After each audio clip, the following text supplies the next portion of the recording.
Panelists, welcome. Morgan, what does it all mean? It means that we're going to spend a lot of 2024 investigating President Trump and now President Biden as well. And so I think you're going to see dual and competing headlines. I can tell you, as somebody who was in the State Department and in administration during the first Trump impeachment, it is a distraction for the staff whenever this happens. So President Biden's team is going to have the challenge of trying to run a re-election campaign, trying to deal with an impeachment inquiry. We're also having to deal with unprecedented amount of war and chaos around the world, in Israel, in Ukraine, God forbid, hopefully not over China and Taiwan, but that also is the big prize in all of this, so to speak, as it relates to foreign affairs. So he has a full plate for 2024. His staff does, and so the headlines are investigating all of the presidents. All right, let's put on the screen reaction from the Biden team to the impeachment inquiry vote. They say, quote, "Instead of doing anything to help make Americans' lives better, they are focused on attacking me with lies instead of doing their job on the urgent work that needs to be done. They are choosing to waste time on this baseless political stunt that even Republicans in Congress admit is not supported by facts."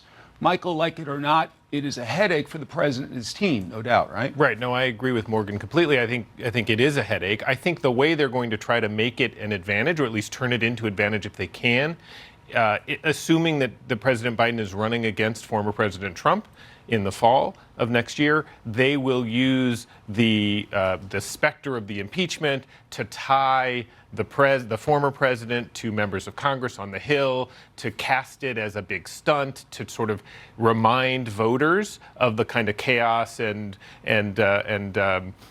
overreaching that the Republicans under President Trump did when he was in office. And I think they're going to try to make that, turn that into an electoral advantage. But I agree, and I covered both impeachments the last time around, and it's a big headache for the White House.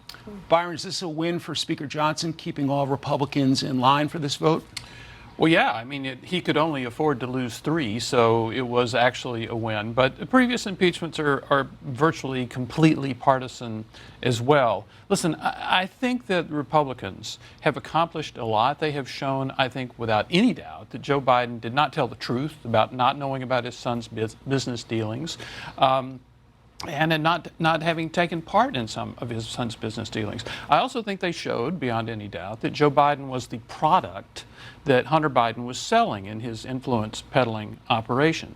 What they have not shown is this direct link in which Joe Biden actually benefits, gets paid for this, which is, of course, the whole enchilada as far as the impeachment is concerned. So while they have, I think, a great reason to continue this investigation, the only way you can ever get any bipartisan support at all is if they actually show those payments. While we were coming on air, there was also a vote in the House to condemn anti-Semitism on college campuses.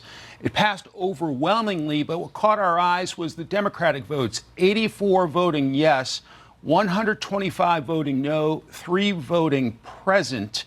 Obviously, they have different reasons why they may have voted that way, but are you surprised by that, Morgan? No, I think most of the Democrats who voted against it will say, well, this is because the legislation also called for the university presidents to step down. What I think we should focus on is Elise Stefanik had a major win in getting this legislation through. It was passed, as you said, by a large majority of both parties, of the Republicans, and then 85, I think it's 85 Democrats.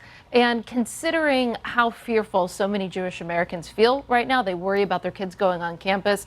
They're worried about wearing openly Jewish symbols like yarmulkes or Stars of David or whatever it may be. Because they are so fearful in this country, sometimes symbolic statements don't mean a lot in Congress. This one does. To Jewish Americans around this country, to know that the United States Congress has their back and is condemning anti-Semitism is really important to Jewish families around this country. Does this open the door for campaign ads for the Democrats who voted no on this, Michael? Sure. I mean, I think just about anything these days are open for campaign ads. I think, look, the Democratic Party that we have right now is very split on some of these issues. I think probably more so than the Republican Party in terms of support for the Palestinian cause, and the situation that's going on in Gaza right now versus support for Israel, and the party is really going through a lot of painful division, and I think the vote reflected that. Byron, your thoughts? Well, it showed you how politicized this has become. I think you saw in the Harvard Corporation's deliberations over what to do with President Claudine Gay coming out in unanimous support, and so many on the faculty coming out in support. I think there was this feeling that if Republicans want this, we don't want this. And I think here you've seen Republicans almost unanimously in favor of this, and Democrats badly split on it. So it has become another political fight. Panelists, thanks so much.